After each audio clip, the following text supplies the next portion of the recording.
la ilma lana illa ma 'allamtana innaka antal alimul hakim. Sebelum tu saya nak tanya, adakah suara saya jelas? Jelas, dokter. Jelas, dokter. Jelas, Okey. dokter. Okey. Ya, terima kasih. Okey, disebabkan saya kurang pandai berdialek Indonesia lah berbahasa Indonesia, saya harap bahasa Melayu Malaysia yang saya gunakan ini dapat difahami jugalah, terutama apabila kita bicarakan buku yang menggabungkan alam kita ini, iaitu alam Melayu. Masih ada unsur-unsur Arabnya, unsur-unsur Islamnya yang sudah pastilah banyak yang boleh membantu kita untuk menggarap dan memahami dengan baiklah.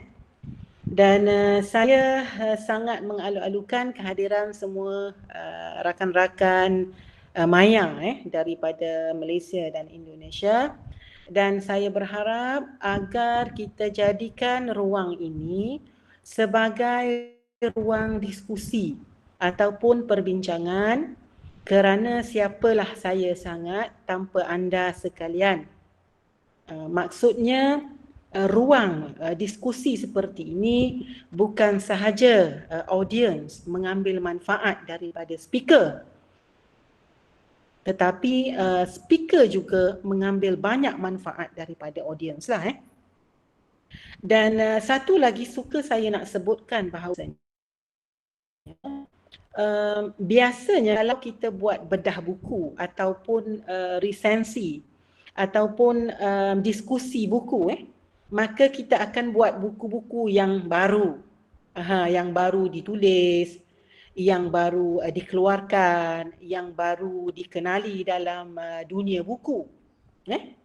Tetapi kita memilih, terutama program di bawah rakan-rakan pelajar daripada UNIZA ini, Universiti Sultan Zainal Abidin Terengganu Malaysia ini, memilih untuk mengadakan diskusi buku-buku penting Prof. Syed Muhammad Nakib An-Attas. Jadi kalau kita lihat di situ sudah agak ironi, sudah agak pelik, kerana seolah-olah kalau kita memikir ataupun berfikir ataupun observe, memerhati secara modernnya pemikiran sekarang ini, maka kita akan lihat buku yang ditulis hampir 50 tahun lepas ini sudah tentu obsolete. Tahun 1972 sehingga sekarang itu sudah lebih kurang 50 tahun, bukan?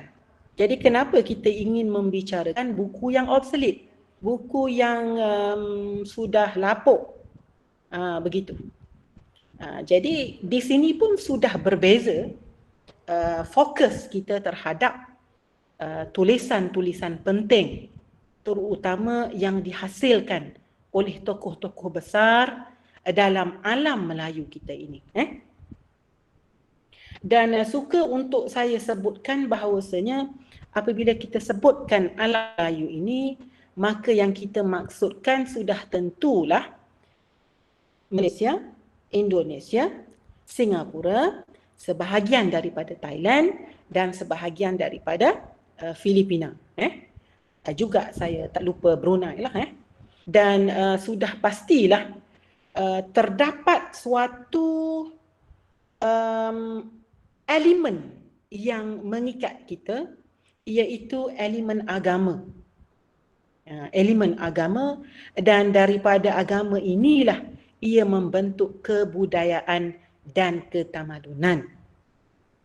Jadi saya pada awalnya membahagikan diskusi ini kepada 2 sesi, malam ini dan minggu berikutnya. Walau bagaimanapun seandainya perlu kita tambah kepada 3 ataupun 4 sesi, maka boleh kita laksanakan sedemikianlah. Bergantung kepada ruang untuk pemahaman kita bersama dan ruang untuk mungkin terbukanya perbahasan ataupun subtopik yang mungkin ingin kita luaskan sedikit perbincangannya itu di dalam kalangan kita inilah. Dan untuk malam ini kita akan bincangkan perkara asas kepada perkara asas sejarah. Perkara asas kepada perkara asas sejarah. Perkara asas kepada pensejarahan. Perkara asas kepada penulisan sejarah dan perekodan sejarah. Walau bagaimanapun perlu saya tegaskan, saya bukan seorang ahli sejarah. Ahli sejarah yang betul-betul mendalami bidang pensejarahan ini sudah tentulah seperti tokoh yang kita kenali, Profesor Tatiana Denisova, juga Dr. Aliza Elias, juga beberapa orang lagi yang mendasar di dalam bidang sejarah. Walau bagaimanapun kerana ruang lingkup kita ini ialah perbahasan buku, maka rasanya tidak ada salahnya untuk kita bincang, untuk kita bedah, untuk kita siasat apakah yang ingin disampaikan oleh Profesor Al-Attas di dalam buku beliau ini. Dan suka untuk saya jelaskan juga, penting untuk saya nyatakan juga bahawa buku ini tidak obsolet. Dan buktinya akan kita lihat sebentar lagi. Jadi saya akan cuba tunjukkan PowerPoint yang saya sediakan. Dan saya sangat bukalah kepada mungkin perbincangan ataupun pertanyaan sewaktu saya present, tetapi mungkin benarkan saya present sebanyak 10 minit dahulu ataupun 15 minit, kemudian boleh masuk kepada soalan lah. Dan kemudian kita boleh teruskan, dan kalau ada soalan juga boleh masuk dalam chatting box itu. Mungkin dalam penjelasan saya, diskusi saya boleh terus jawab.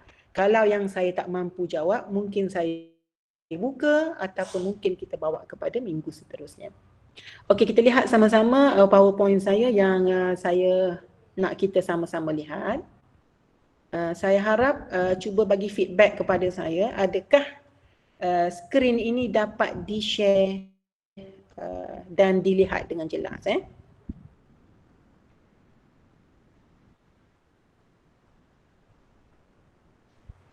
Boleh, Doktor.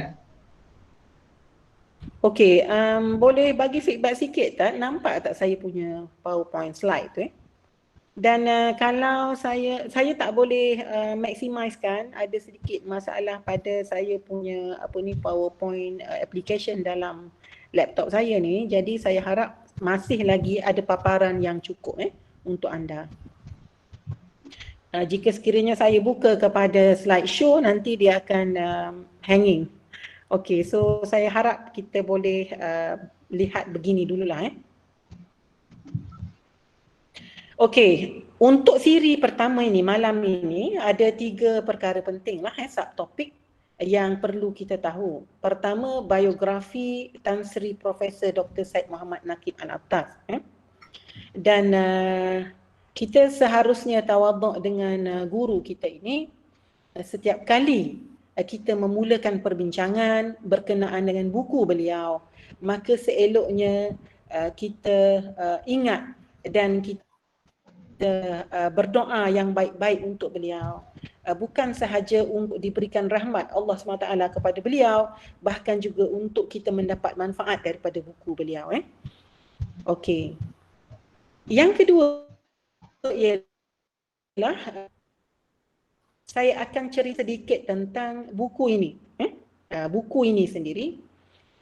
Dan yang ketiga akan sentuh tentang sejarah, pensejarahan dan perabadan. Jadi suka saya nak jelaskan, kita selalu dengar perkataan peradaban, bukan?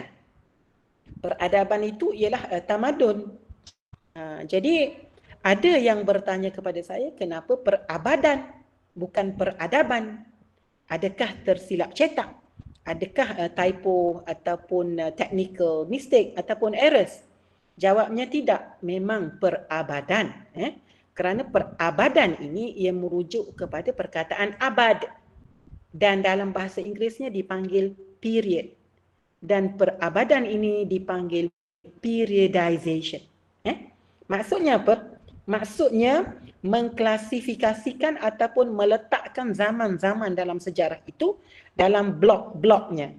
Dalam kalau kita boleh sebut sebagai kategori lah tetapi dalam bentuk kronologinya. Okey. Saya rasa tidak lengkap kalau kita tidak ceritakan walaupun secara ringkas tentang Profesor Syed Muhammad Naqib Al-Attaf.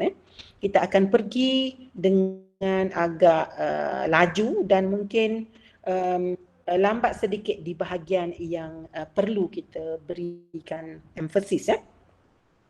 Okey, ini adalah nama beliau, guru kita, Syed Muhammad Naqib Ibnu Ali Ibnu Abdullah Ibnu Muhsin Al-Attaf. Dan kena ingatlah beliau lahir pada tahun 1931 di Bogor, Barat. Jadi lahirnya di Bogor, keturunannya bercampur dengan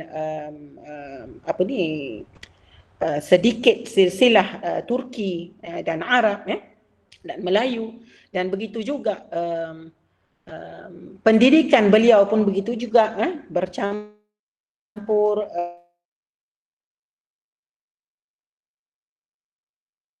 dan salah silah keluarga yang begitu hebat ini, iaitu salah silah yang dikenal pasti 1000 tahun ke belakang, dikenal pasti sehingga kepada keluarga Imam Hussein, cucu Nabi Muhammad SAW. Jadi beliau adalah keturunan ke-37. Jadi alhamdulillah kita cuba untuk mengambil peluang daripada keturunan Rasulullah SAW ini yang cuba untuk memberikan panduan kepada kita, panduan hidup, dan malam ini kita lihat panduan yang ingin disampaikan ialah berkenaan dengan sejarah ataupun asal-usul keturunan kita, asal-usul agama kita, asal-usul budaya kita. Okey. Ini adalah riwayat hidup beliau daripada neneknya, daripada keturunan sebelah bapa dan sebelah ibunya lah. Saya rasa yang details tentang perkara ini mungkin boleh kita kongsikan di dalam grup kita lah nanti. Cukup untuk saya jelaskan dengan ringkas tetapi padat. Dan kemudian kita akan pergi kepada contribution ataupun sumbangan beliau dalam bidang akademik sehingga mendapat taraf profesor kehormat dalam bidang sejarah Melayu dan kesusastraannya. Itu yang lebih penting untuk kita bicara pada malam ini. Okey, ini juga masih tentang latar belakang keluarga juga, boleh dibaca kemudian. Okey, ini adalah pendidikan awal ilmu-ilmu Islam daripada keluarga beliau di Bogor, di Johor, dan kemudian suasana background pada waktu itu ialah suasana perang. Jadi berlaku perpindahan di sini dan sana kerana untuk mengikut perkembangan semasa peperangan pada waktu itulah. Okey, dan kemudian ini adalah persekitaran pendidikan dan bahan bacaan yang telah mempengaruhi, yang ini penting, yang telah mempengaruhi beliau dan approach awal beliau dalam pendidikan. Okey, adakah saya masih bersama dengan anda sekalian ni? Alhamdulillah. Masih doktor. Masih lagi doktor. Line clear. Okey. Doktor. Ya, okey. Okey. Jadi di sini kita lihat terdapat banyak perpustakaan dalam keluarga beliau ini. Profesor Al-Attaf ini keturunannya elok-elok, keturunan alim, keturunan wali-wali dan keturunan aristokrat, keturunan bangsawan-bangsawan. Jadi di dalam koleksi peribadi masing-masing itu mempunyai buku-buku yang jarang, yang rare. Antara lain ialah Risalah Al-Hadijah. oleh Ibnu Arabi, At-Tuhfatul Mursala ila Nabi, Al-Burhanpuri dan beberapa karya Wali Raslan Ad-Dimashq. Jadi juga perlu saya sebutkan di sini ialah juga buku tentang An-Nasafi itu dimajukan kepada beliau oleh sepupu beliau, iaitu arwah almarhum Ungku Abdul Aziz, yang meminta agar Profesor Alatas melihat manuskrip itu dan cuba untuk melakukan tahqiq pada manuskrip yang dijumpai dalam possession mereka itulah, dalam belongings mereka itu, dalam keluarga mereka itu. Okey, kita teruskan. Ini masih lagi susur galur bagaimana beliau menyertai regimen Melayu. Siap dengan nombor 6675 pada tahun 1951. Jadi beliau telah sedari awal mendapat latihan ketenteraan. Jadi latihan ketenteraan inilah antara lain yang menyebabkan beliau menjadi seorang yang begitu berdisiplin. Dan Tan Sri Profesor Syed Muhammad Naqib Al-Atas ini bukan seorang yang teoretikal semata-mata, bahkan sangat praktikal dan sangat pragmatik. Dan kita boleh lihat daripada gaya dan perilaku dan juga model yang dibawa oleh beliau.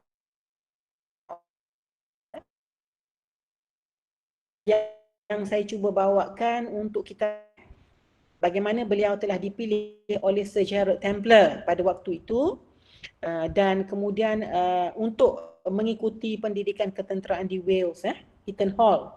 Itu satu akademi ketenteraan yang hebat pada waktu itu. Dan kemudian Allah telah takdirkan daripada bidang ketenteraan itu beliau telah membaca buku-buku di dalam perpustakaan di sana, dan akhirnya berminat untuk menukar bidangnya kepada intelektual ataupun akademik. Dan banyak tempat-tempat yang telah dilawati di Sepanyol, Afrika Utara, yang telah menyebabkan idea-idea dan pemikiran beliau itu yang kita baca dalam kitab-kitab yang sekarang ini, yang kita kenal itu, sebenarnya bertitik tolak daripada observation dan juga lawatan ke padang, lawatan ke tapak, field study. Okey, yang ni pun boleh baca nanti sendiri, bagaimana beliau mendapat ijazah sarjana muda. Tesisnya ialah Raniri and the Wujudiyah of 17th Century Aceh. Ini antara lain menunjukkan bagaimana Profesor Alatas mendasar dan memahami dan mempunyai kajian yang mendalam dengan kebudayaan dan juga tempat tumpah darahnya. Okey, ini di SOAS di University of London, di bawah bimbingan orientalis besar seperti Arbery dan Links. Sebab itulah Profesor Alatas ini dia tidak bicara orang kata semata-mata bercakap, bukan. Tetapi ada foundation ataupun asas kepada apa yang dinyatakan itu. Dan begitu juga ini adalah bukti antara yang besar, The Mysticism of Hamzah Fansuri, iaitu tesis beliau yang ditulis pada tahun 1965, di mana diterima secara konsensus, tidak dibuat sedikit pun correction, dan penuh dengan penemuan-penemuan yang menolak teori-teori yang kurang tepat daripada orientalis terhadap alam sebelah sini, alam Melayu. Okey, seterusnya apabila kembali ke Malaysia, beliau adalah orang yang kuat memperjuangkan bahasa Melayu dan juga kebudayaan Melayu. Dan antara lain beliau menubuhkan fakulti pengajian Islam di UKM, Universiti Kebangsaan Malaysia Bangi, dan kemudian juga mencadangkan konsep dan kaedah baru dalam kajian. Antara lain, buku yang kita sedang bicarakan ini merupakan suatu bukti dan juga suatu tata cara, prinsip untuk metodologi pengkajian sejarah dan kesusasteraan Melayu. Okey, kita lompat sikit lagi. Okey, ini adalah peranan beliau di peringkat antarabangsa. Boleh cari sendirilah dalam buku-buku yang ditulis oleh anak-anak murid beliau itu. Banyak menyebut tentang perkara-perkara ini dan di beberapa tempat yang penting juga. Okey, ini juga ketokohan beliau di peringkat antarabangsa di Rusia, di Iran dan di tempat-tempat lain dunia Islam lah. Okey,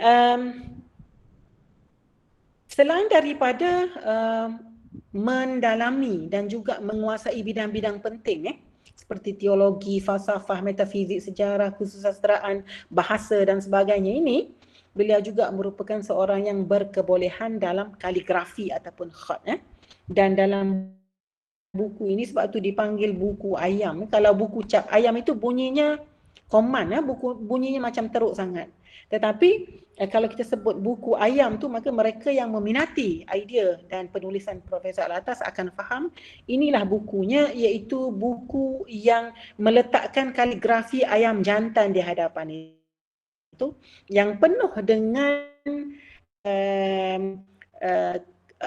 kehebatan dari segi kesenian khat itu dan juga dari segi falsafah yang menunjukkan Islam itu sebagai ayam jantan. Okey, maksudnya apa? Maksudnya Islam itu telah menyedarkan alam Melayu ini daripada tidur. Itu dia punya konsepnya yang pentingnya itu di situ. Okey, ini karya penulisan beliau, juga boleh cari dan baca sendiri dan lihat daripada tahun berapa ke tahun berapa itu bagaimana perkembangan penulisan itu. Dan saya boleh pastikan bahawasanya apa yang menarik tentang Profesor Al-Attas ini ialah beliau menulis suatu idea daripada tahun 1950-an sehingga sekarang. Hampir 70 tahun, 60 tahun lebih. Dan idea ini konsisten. Itu yang menarik. Dan kita rasa amazed ataupun takjub. Takjub kepada beliau sebagai suatu sosok yang diberikan oleh Allah SWT dengan begitu gifted talents. Bukan senang tu.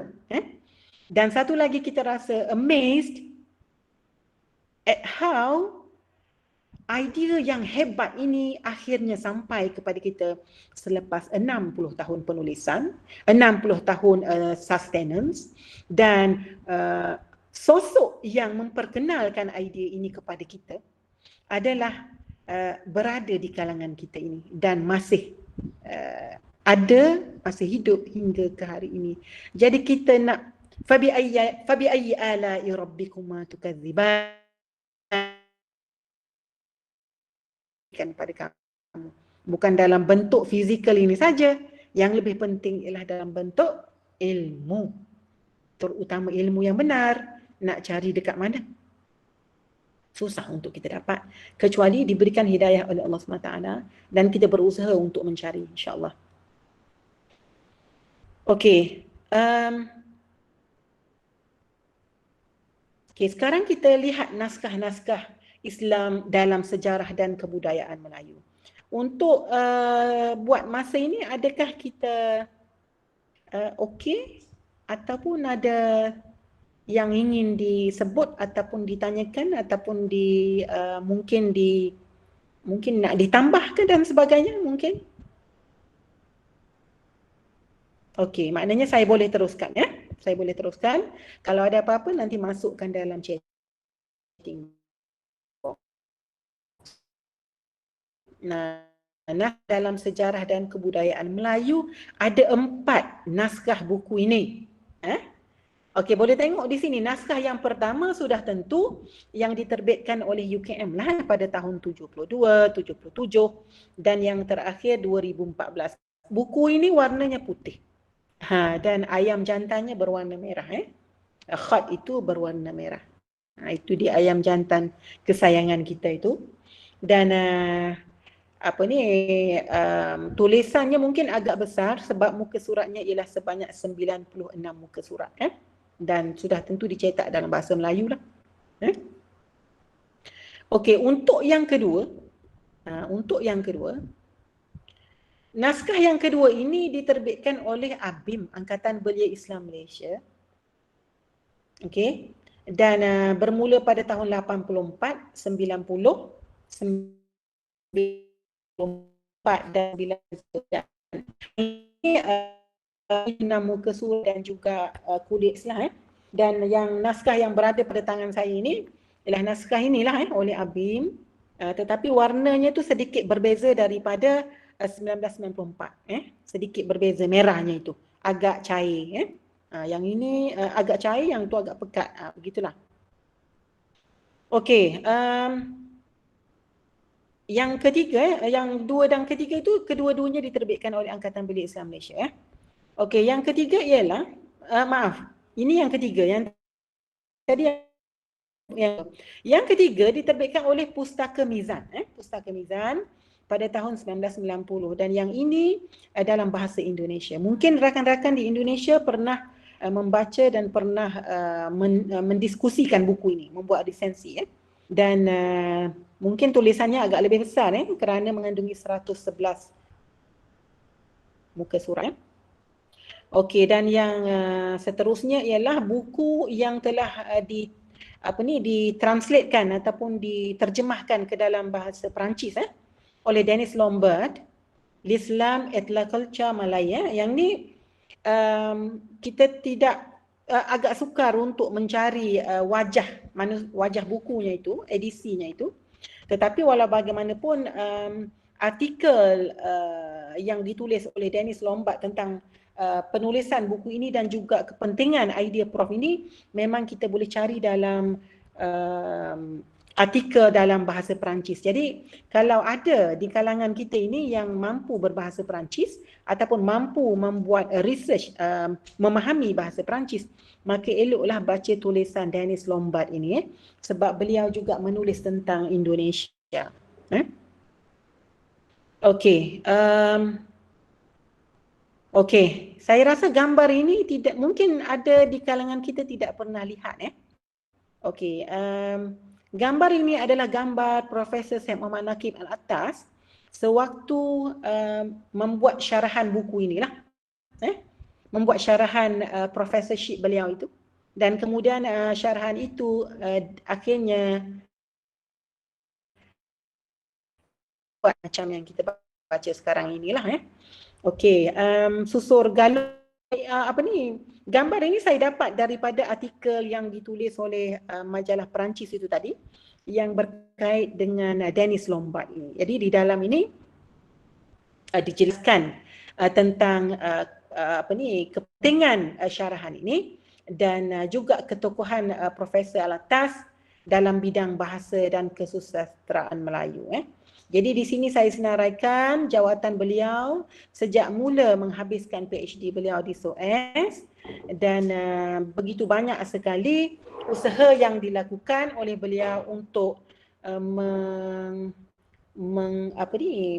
menguatkan ataupun merealisasikan teori beliau tentang sejarah dan pensejarahan dalam alam Melayu. Okey, jadi buku yang kita pegang ini ataupun yang ada pada anda semua ini adalah pada mula asalnya merupakan syarahan pengukuhan pelantikan jawatan Profesor Bahasa dan Kesusastraan Melayu pada 24 Januari 1972 dan kemudian diterbitkan. Okey, boleh tengok di sini tulisan di dalam bahasa Perancisnya itu. Le Prof Syed Muhammad Nakib Al-Attas, ini bahasa Perancisnya itu. Okey, Lodis Lekon inaugural à la Université 24 Januari Janvier 1972. Okey, ini wajah sosok yang kita muliakan ini begitu, saya rasa sangat bersifat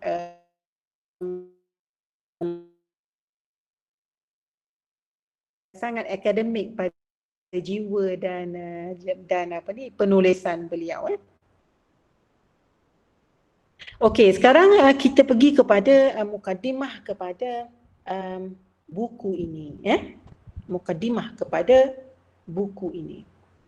Okey, kita baca sedikit. Okey. Pada permulaan buku ini,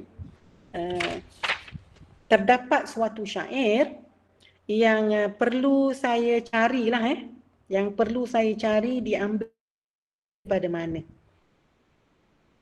Terus terang Dr. Lubna beritahu naskah ketiga itu yang dibaca di kuliah di Bandung pada tahun 90-an. Ini menarik. Sebab itulah diskusi seperti ini apabila kita jelaskan experience masing-masing itu nanti kita nampak dengan lebih jelas. Okey, pada permulaan muka surat yang saya tunjukkan di hadapan ini.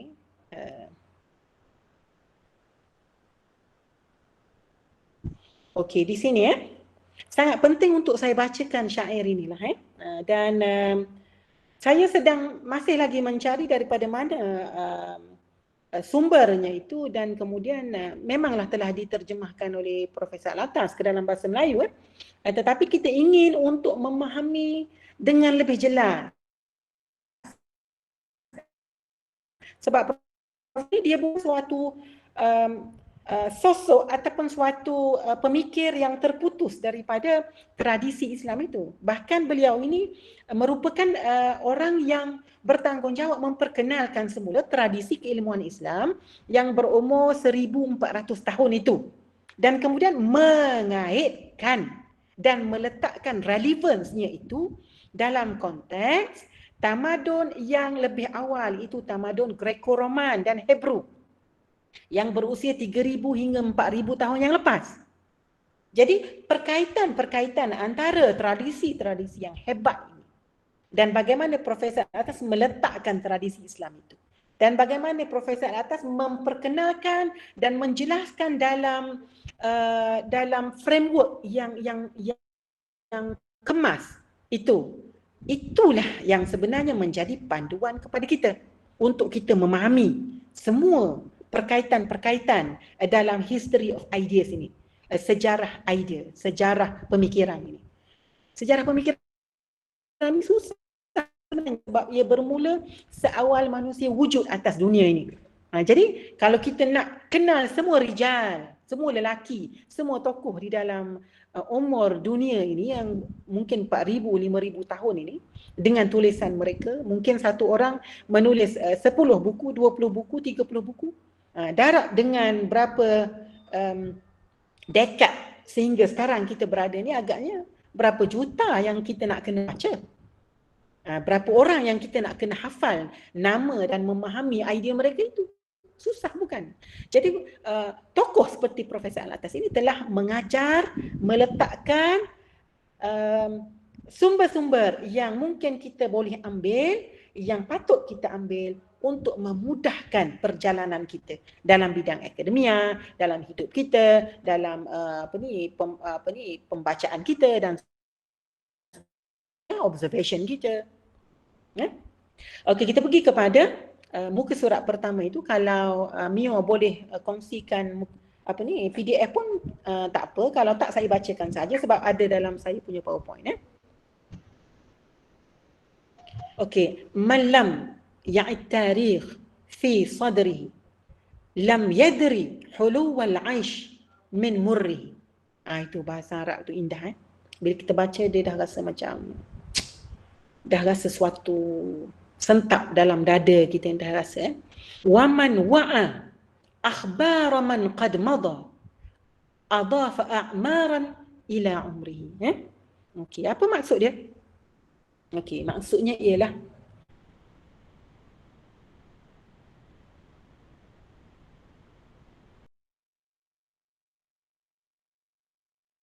zaman yang lalu menambah lagi pada umurnya umur berulang berkali ganda. Apa maksud dia? Ya betul Dr. Lubna. Buku ini tipis tetapi isinya Masya Allah, isinya 3,000 hingga 4,000 tahun. Bukan senang nak mengambil poin penting daripada ilmuwan barat, kemudian nak meletakkan di dalam dan kemudian nak bawa kepada pensejarahan yang seterusnya itu, yang merupakan peranan kita semua ni, yang muda ini. Anda lah, saya ni tak adalah muda sangat. Bolehlah. Okey,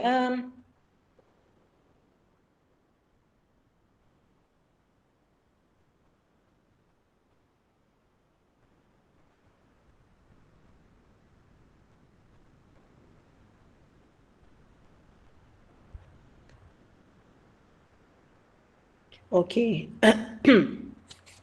Okey, jadi maksud dia apa? Maksud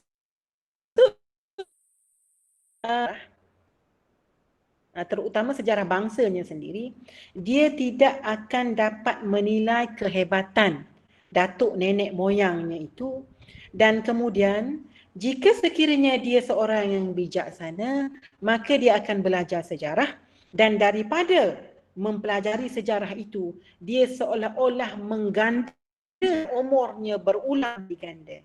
Katakan saya 45, saya menggandakan kepada 100, jadi berapa? Jadi 4,500 tahun, begitu.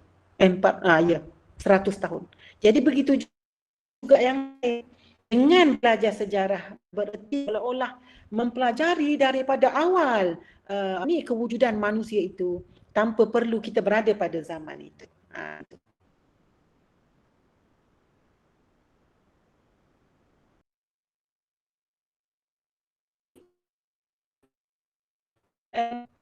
Ataupun sajak oleh Profesor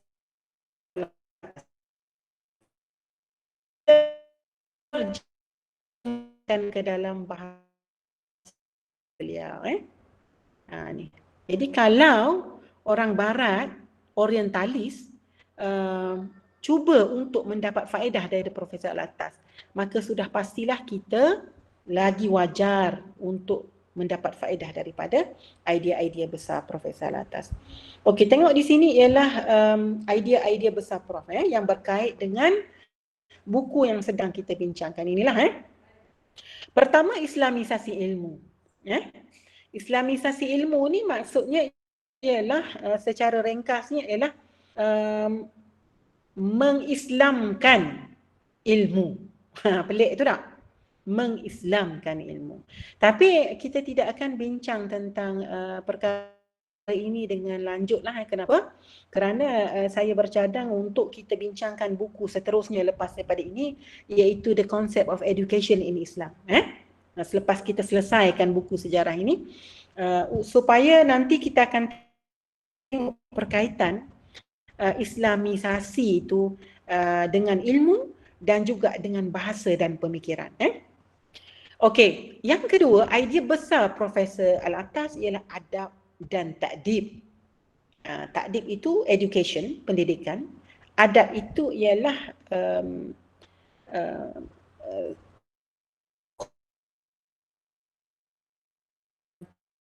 keadaan sesuatu di tempat menzahirkan keadilan dan menzahirkan keadilan.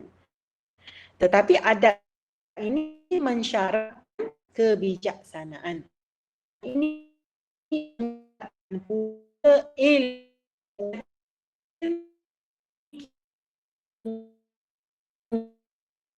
yang benar, ilmu yang corrupted, dan dengan yang saya sebut Islamisasi ilmu. Bagaimana penyaringan ilmu pada zaman moden ini perlu dilakukan. Itu idea besar dan sangat besarlah sebenarnya.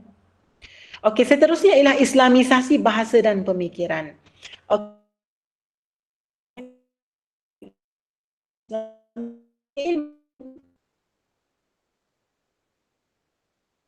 Manusia itu tidak boleh lari daripada bahasa dan pemikiran.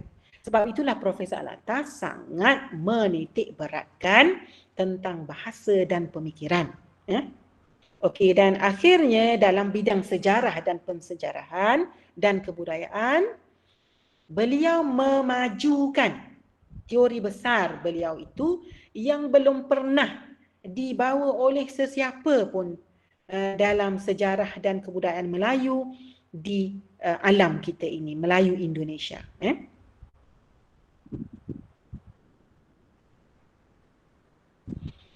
Okey, apakah buku ini all about? Apakah kepentingan buku ini? buku Islam dalam sejarah dan kebudayaan Melayu ini. Okey, ada 4 perkara penting. Ada 4 perkara penting. Pertama, buku ini mengetengahkan tentang keagungan Melayu Islam. Haibah, kehebatan Melayu Islam. Satu. Yang kedua, buku ini merupakan pendedahan dan teguran terhadap penyelewengan fakta orientalis tentang Islam di rantau ini. Apa maksudnya? Okey, maksudnya ialah buku ini membetulkan, correct ataupun melakukan tashih terhadap corruption dalam pemajuan fakta oleh orientalis, terutama tentang orang Melayu dan Islam di tanah Melayu dan Indonesia. Dan yang ketiga, apa yang menariknya, apa yang menarik ialah buku ini ataupun syarahan, asalnya syarahan bukan, dibuat di depan 200 orientalis yang besar pada waktu itu. Jadi berani Profesor Alatas ni, berani sangatlah kalau bagi saya. Kalau kita nak bercakap di hadapan 200 lecturer di luar daripada alam Melayu kita, dan kemudian kita nak kata kepada mereka, apa yang kamu buat ni salah, yang ni salah, yang patut kamu buat ialah begini, begini dan begini. Pada saya itu memerlukan kekuatan yang sangat jitu, sangat berani. Bukan senang tu. Satu lagi nak kena kemukakan bukti tu. Okey, yang ketiga, buku ini merupakan perincian, bukti dan penjelasan tentang teori baru kedatangan Islam ke Kepulauan Melayu. Kalau sebelum itu, yang masyhur ialah kedatangan Islam ke tanah Melayu itu ataupun ke Kepulauan Melayu itu ialah daripada India. Dan dinyatakan perkaitannya dengan sejarah India, Hindu, Buddha dan sebagainya itu dikaitkan. Tetapi yang dibawa oleh Prof ini ialah kedatangan Islam itu daripada Arab lah. Dan sebab-sebab susul galonya itu diceritakan dengan terperinci, dengan detail. Dan yang keempat yang penting ialah pengenalan terhadap metodologi baru dalam penulisan sejarah ataupun historiografi. Ada 2 perkara kita kena faham bila kita bercakap tentang sejarah. Satu, history. Satu lagi, historiografi. History ni sejarah lah, data-data, fakta, statistik, facts and figures. Kalau historiografi ini ialah penulisan. Bagaimana kita nak memilih pendekatan, bagaimana kita nak memilih topik, bagaimana kita nak mengkaji, bagaimana kita nak menyaring, bagaimana kita nak membuang perkara yang tidak diperlukan dalam penulisan itu. Itu adalah historiografi. Okey, tengok di sini itu yang saya cakap. Profesor Alatas ini dia tidak bercakap saja. Kalau dalam, maksudnya dia tidak sekadar bicara tanpa ada bukti dari segi dari segi perbuatan ataupun tindakan.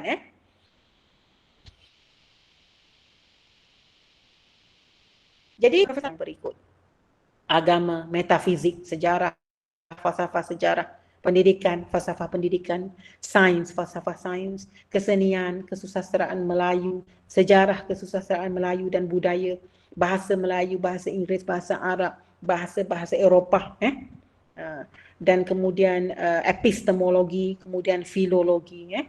Ini bukan senang untuk dikuasai, kecuali dengan rahmat daripada Allah dan juga dengan usaha yang begitu gigih dan keikhlasan untuk memberi sesuatu kepada umat. Okey, Islam dalam sejarah dan kebudayaan Melayu juga merupakan idea yang mendahului zaman. Sebab apa? Sebab ia bermula pada tahun 1960-an, idea ini. Dan masih lagi tersebar dan diterima dan digarap dan dicerap dan difahami dan dijelira dan dihadam oleh mereka yang berminat ini, anak murid dan anak murid kepada murid, anak murid kepada anak murid kepada anak murid beliau ini, pada zaman kita sekarang ini, dekad yang terkini, 2000 abad 21 ni. Okey, dan idea ini dia berpaksi kepada konsep universiti sebenar, di mana konsep universiti sebenar memberi penghargaan terhadap ilmu dan orang yang berilmu. Okey, sebab apa kita katakan demikian? Kerana daripada perlantikan beliau sebagai profesor dalam bidang bahasa dan kesusastraan itu, beliau telah membuat inaugural speech ataupun lecture yang merupakan bukti kepada pelantikan, bukti kepada ketinggian akademik dalam bidang tersebut. Jadi kita kena ambil contohlah kalau kita nak bercakap tentang satu perkara, maka kita tulislah sesuatu dalam bidang itu, dalam perkara itu walaupun sedikit, tetapi yang berasaskan kepada research ataupun perkara yang saintifik, yang bersifat ilmiah, bersifat mantiki juga. Okey, jadi di sini Profesor Alatas telah menunjukkan kepada kita bagaimana suatu ucapan pengukuhan pelantikan mestilah dilakukan oleh setiap profesor yang dilantik. Satu. Yang kedua, ucapan tersebut mestilah mempunyai lambang ketinggian akademik. Maksudnya, mestilah bermutu dan berdasarkan kepada kajian-kajian saintifik dan teori-teori yang bermutu dan terkenal, berkualiti. Dan sudah tentulah originality ataupun keaslian mutu kerja dipaparkan ataupun dibuktikan dalam syarahan tersebut. Dan mestilah idea itu memberi manfaat kepada masyarakat. Jadi kalau seorang profesor itu dalam ucapan pengukuhan pelantikan itu menyentuh topik tentang cinta di kalangan remaja contohnya. Jadi kita sebagai seorang yang idea prof dan memahami tentang kepentingan manfaat ilmu kepada masyarakat, sudah tentulah kita dapat menolak kepentingan topik yang begitu bersifat picisan itulah. Jadi perkara yang serius itulah yang patut diajar kepada masyarakat dan bukan perkara yang tak penting, yang boleh dibicarakan di kedai kopi, boleh dibahaskan oleh netizen, boleh dituturkan oleh makcik-makcik, pakcik-pakcik yang menyapu sampah, yang membuang sampah daripada di bandaran, dan juga oleh mereka yang menjadi artis ataupun pelakon ataupun jurnalis ataupun mereka yang terlibat dengan media-media masa dan sosial ini sembarangan sahaja, sembrono sahaja mengucapkan ataupun membahaskan perkara-perkara yang tidak penting. Maknanya Profesor Alatas mengajarkan kepada kita bukan begitu caranya. Dan seperti yang saya sebutkan tadi, ucapan ini dibuat di hadapan lebih daripada 1,000 pendengar pada waktu itu, 24 Januari 1972 di auditorium UKM. Jadi menteri, duta, 200 orientalis serta sarjana dan pujangga alam Melayu menyaksikan dan mendengar syarahan beliau itu, dan akhirnya diterjemahkan juga ke bahasa asing seperti Perancis dan Rusia. Okey, ada apa-apa mungkin? Okey, saya dikatakan suara saya terputus-putus. Okey, macam mana sekarang ni? Boleh didengar dengan baik atau tidak? Okey je. Okey dah. Jadi putus sikit. Boleh, Sekarang okey. Okey, kita sambung sikit lagi, Sikit saja lagi, mungkin dalam 10 minit, dan kemudian kita buka kepada perbincangan 15 minit lah. Kita akan berakhir jam 10.30 begitu. Okey, permulaan buku ini, Profesor Alatas quote ataupun memetik kata-kata Voltaire. Okey, Voltaire pernah berkata bahawa fakta-fakta sejarah yang bersifat runcitan dan yang tiada membawa kepada sesuatu matlamat merupakan kepada sejarah, sebagaimana barang-barang angkutan merupakan kepada rintangan belaka. Kita harus memandang sejarah dengan pandangan semesta. Justru sebab akal insan itu sedemikian kecilnya sehingga jikalau dibebani fakta-fakta yang beruncit itu, nescaya akan tertindislah ia. Okey, apa maksud kata-kata Voltaire ini? Okey, apa yang dimaksudkan oleh Profesor Alatas ialah bukan semua fakta dan fakta sejarah, facts and figures itu perlu dinyatakan, perlu diceritakan. Dan saya tertarik pula dengan apa yang disebut oleh Voltaire ini dengan apa yang diajarkan oleh, kalau tak silap saya, Imam Syafi'i.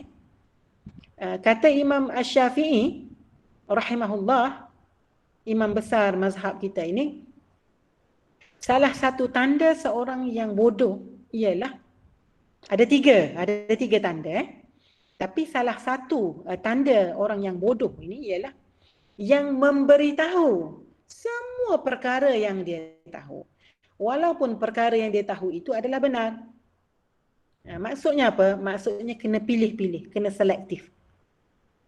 Ada perkara yang tidak perlu diberitahu, ada perkara yang perlu difahami, macam sekadar difahami begitu. Jadi apa yang disebutkan oleh Voltaire ini ialah kalau kita tengok dalam cerita-cerita perang Hollywood. Tak kisah kita ambil cerita Hollywood malam ni, Saving Private Ryan contohnya. Okey, Saving Private Ryan ni dia nak menyelamatkan seorang prebet bernama Ryan. Jadi seluruh kekuatan ketenteraan di barat itu, di Pentagon itu, dibawa ke tempat di mana Private Ryan ini jatuh ataupun hilang, dikatakan hilang, dan beliau telah berbakti kepada tentera Amerika, di mana beliau telah berjaya membuat misi yang telah dipertanggungjawabkan kepada beliau. Jadi dalam konteks itu, semua tentera yang dihantar itu, mungkin dalam, kalau tak silap saya, dalam 10 orang begitu, mereka pergi hanya dengan membawa barang yang paling penting, alat yang paling penting dan senjata yang paling penting saja, dan ditinggalkan yang lain itu. Walaupun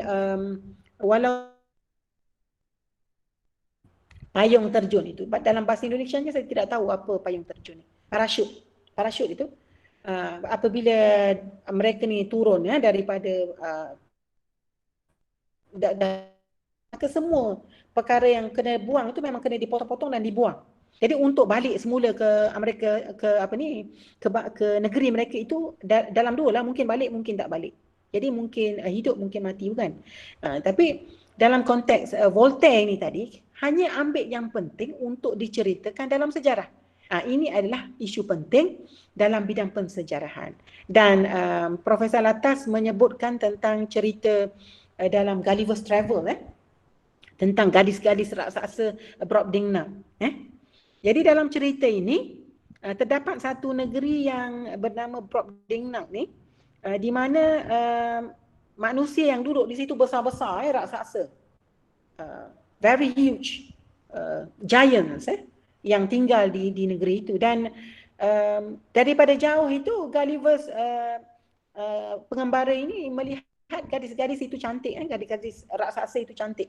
Tetapi apabila dekat sahaja dengan beliau, dengan gadis-gadis itu, maka dilihat oleh Gulliver betapa menakutkannya wajah gadis-gadis itu. Nampak urat darahnya, nampak lubang-lubang romanya. Jadi yang cantik dan indah daripada luar itu tidak cantik lagi apabila berdekatan. Dan begitu juga Profesor Alatas membawa cerita tentang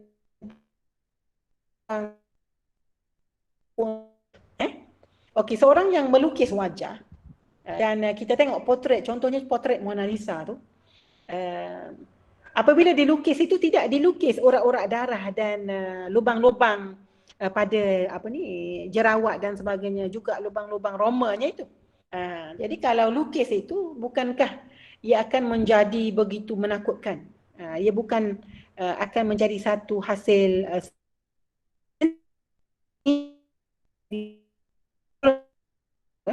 tak tidur malam kita bila kita lihat lukisan yang sedemikian.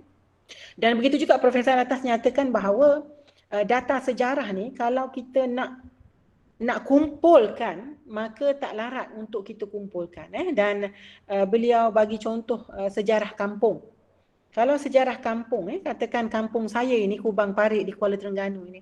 Kalau saya nak kumpulkan cerita, hari Ahad, Isnin, Selasa, 3 hari ni pun, saya rasa memang 3 jam pun tak habis nak diceritakan. Jadi, let alone, apatah lagi kalau sejarah Malaysia. Apatah lagi kalau sejarah Indonesia. Apatah lagi kalau sejarah Nusantara dalam tempoh seminggu. Jadi sebab itulah nak kena pilih.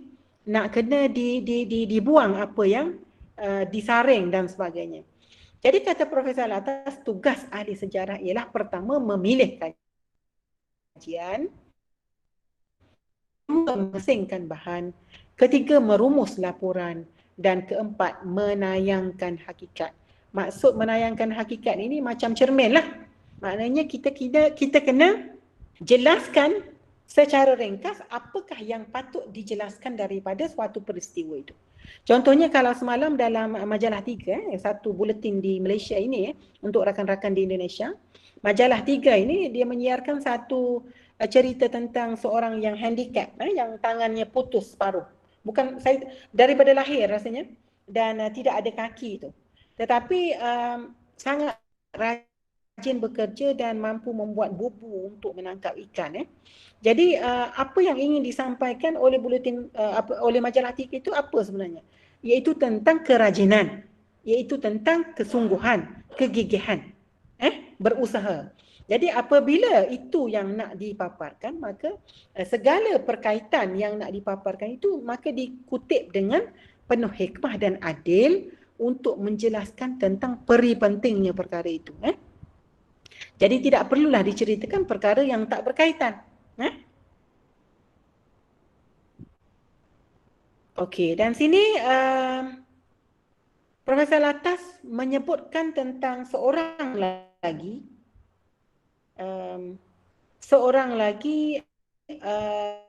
tokoh sejarah yang penting di barat, iaitu Henry Pyron.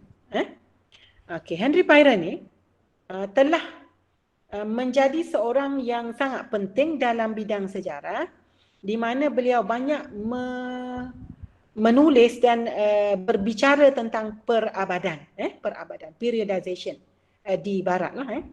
Jadi Profesor Alatas menjelaskan, kita tengok approach Profesor Alatas ini. Beliau menerangkan dulu tentang erti perabadan ini sebelum pergi kepada Islamisasi di alam Melayu itu. Jadi apa yang disampaikan oleh Profesor Alatas ialah perabadan ini ataupun zaman baru dan particularly dalam konteks Melayu Indonesia ini, dia mestilah mempunyai beberapa ciri. Bagaimana satu zaman itu boleh disebut sebagai zaman baru? Kenapa tidak sama dengan zaman sebelumnya itu? Dan sila beri perhatian yang fokus pada perkara ini sebab ia akan berkait dengan siri kedua nanti. Iaitu Islamization of the Malay Archipelago. Okey, bila kita sebut zaman baru, New Age, zaman baru ini mestilah mempunyai ciri-ciri tersendiri. Begitu. Yang kedua, mestilah berlainan dengan zaman yang sebelumnya ataupun zaman yang selainnya. Okey. Untuk dikelompokkan itu mesti mempunyai ciri-cirinya yang tersendiri. Yang ketiga, menayangkan pandangan hidup yang berbeza daripada zaman sebelumnya ataupun zaman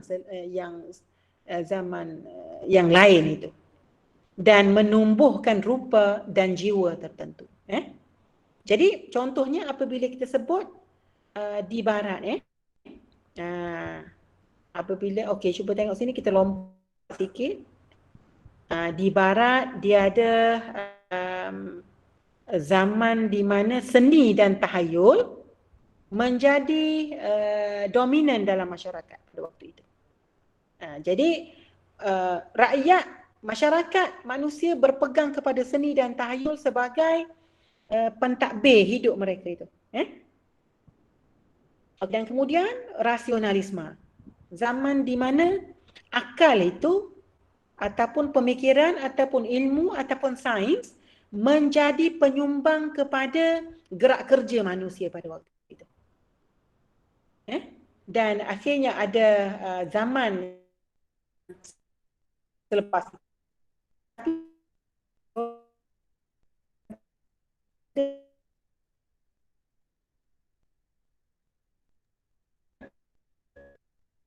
perabadan di barat itu dibahagikan kepada beberapa zaman penting, iaitu zaman sewaktu kerajaan Rom masih berkuasa sebelum 500 Masihi.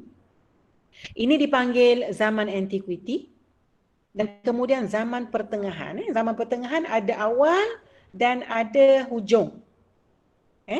Yang awal ini permulaan kejatuhan kerajaan Rom oleh golongan Jerman dan Nordik. Itu. Dia panggil golongan kasar yang menyerang kerajaan Rom, menguasai kerajaan Rom pada waktu itu. Kemudian zaman pertengahan Renaissance membawa kepada zaman moden. Ini mesti ada sebab kenapa dinamakan zaman ini begini, zaman ini begini, zaman ini begini dan zaman moden ini begini. Okey, jadi sebelum kita berakhir, saya nak bawakan apa yang disebut oleh Henry Payren dan di-highlightkan oleh Profesor Alatas. Okey, kenapa Profesor Alatas meng-highlightkan dua perkara ini? Ciri-ciri perabadan. Kerana beliau sedang membicarakan satu teori pensejarahan yang sangat penting di alam Melayu. Jadi untuk menyangkal suatu teori ataupun idea yang besar daripada orientalis, daripada barat itu, maka beliau menggunakan, Profesor Alatas menggunakan teori yang juga hebat oleh orientalis, yang bernama Henry Payren ini, yang merupakan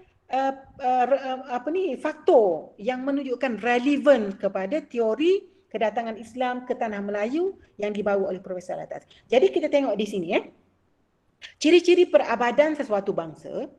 Pertama, pemusnahan perpaduan kebudayaan. Okey, kalau kita tengok sejarah barat lah, saya cerita secara umum lah, saya bukan seorang ahli sejarah. Cuma nak beritahunya, kerajaan Rom ini dia merupakan suatu kerajaan yang besar. Negara-negara Eropah pada waktu itu. Okey, dan kemudian titik fokus ataupun tapak ataupun lokus tempat pentadbiran itu ialah di Rom lah, di Rom Barat. Apabila Viking ataupun Barbarik ataupun golongan Jerman dan Nordik ini, bangsa yang gasar, bangsa yang barbarik ini, bangsa liar ganas ini, menyerang Rom dan memusnahkannya. Pada tahun lebih kurang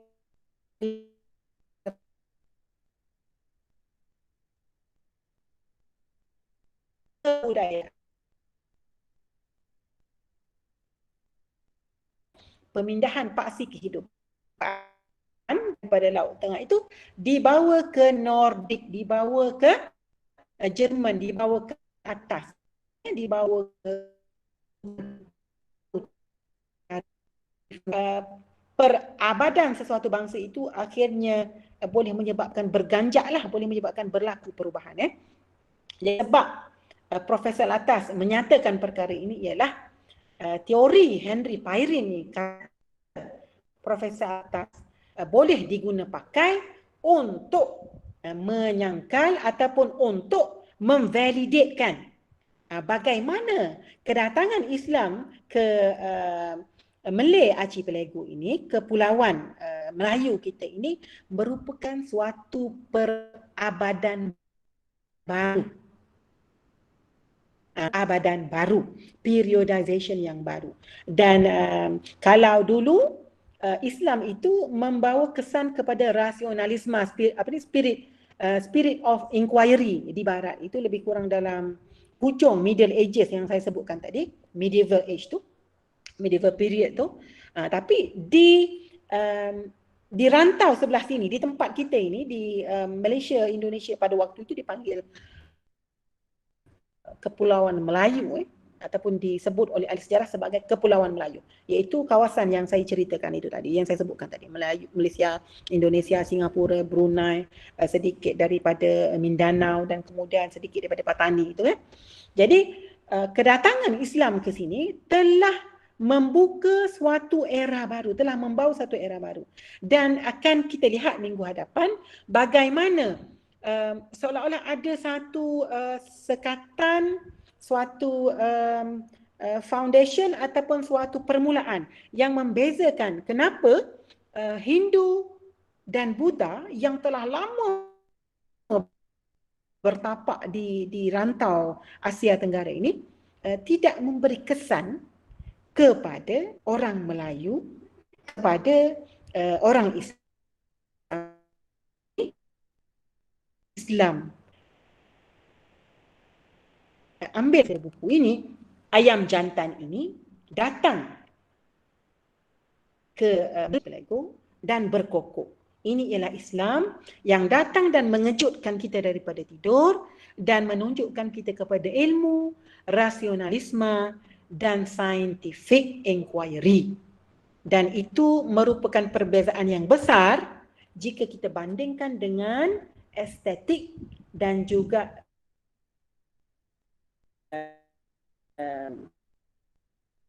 senian ataupun takhayul yang sebelum Islam beratus Astagfirullahalazim telah kepada perbincangan mungkin dalam sehingga 10.30 lah ataupun ada perkara yang nak ditambah dan mungkin nak dibetulkan ke ada kesilapan saya tadi. Ya, betul. Mio, A History of Europe Muhammad Shalama yang ditulis oleh Henry Pyron. Jadi untuk makluman semua, kalau apa yang Profesor Alatas sebutkan dalam mana-mana buku beliau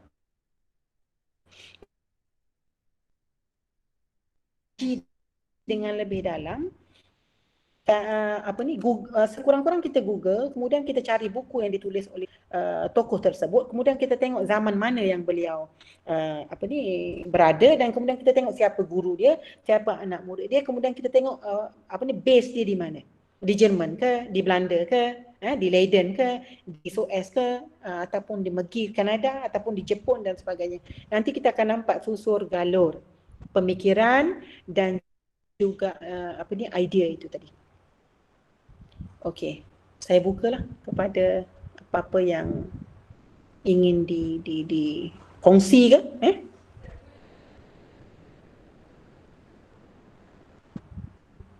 Kalau boleh buka video, boleh saya tengok muka masing-masing, boleh tak?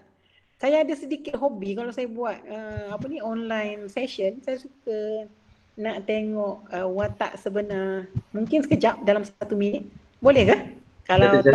Kalau tak keberatan. Serina, boleh tolong turn off presentation? Ya? Boleh tolong tutup presentation? Oh yes, okay. Let's say, Macam mana stop presenting? Okay. Okey, saya Hakim saya kenal, Adeli saya kenal. Ahlan wa sahlan. Adeli, lama tak nampak. Tengok nama Adeli tadi seronok saya. Lama tak rasa kata. Ini Luqman Hakimi daripada mana?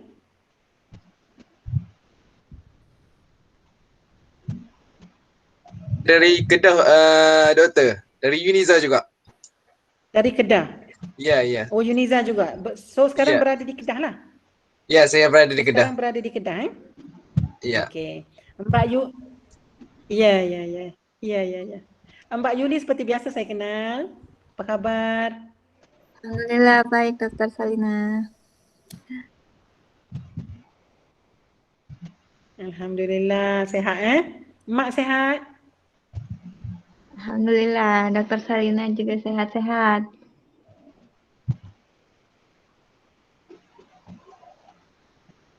Ya. Tak tengok juga Arif Syahdan. Tapi saya cam muka.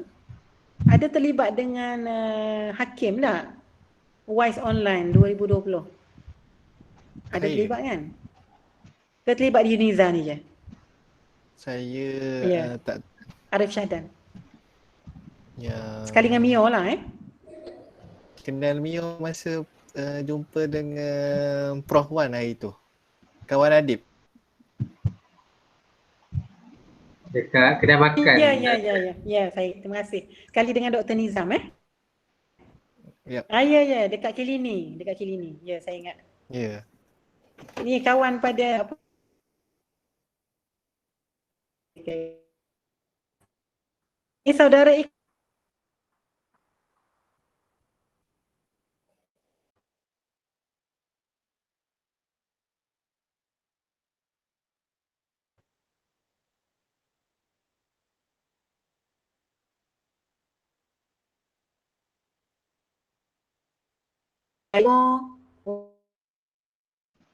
Putus. Ya, dah. Line kurang okey.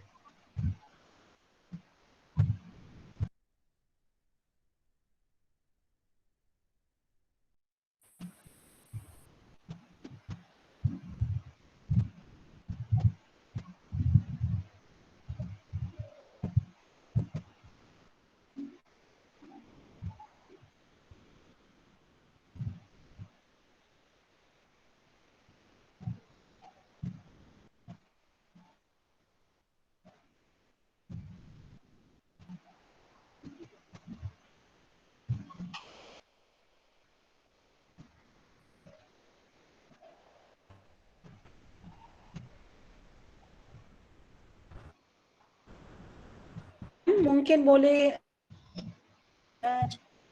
masukkan dalam chat.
Okey, jadi insyaAllah tadi Dr. Stina ada PM saya dan dia minta untuk kita tangguhkan sesi kita pada malam ini.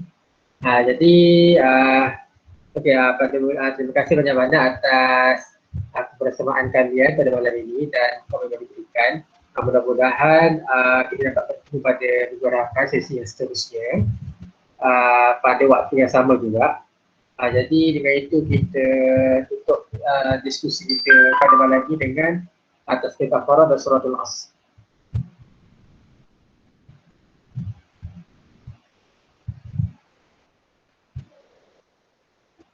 Okey, jadi untuk makluman tadi Dr. Sarina kirim salam kepada semua. Jadi sekali lagi terima kasih banyak-banyak. InsyaAllah kita bertemu pada minggu hadapan. Jadi wallahu a'lam bishawab. Wassalamualaikum warahmatullahi wabarakatuh. Okey, semua orang boleh bersurai.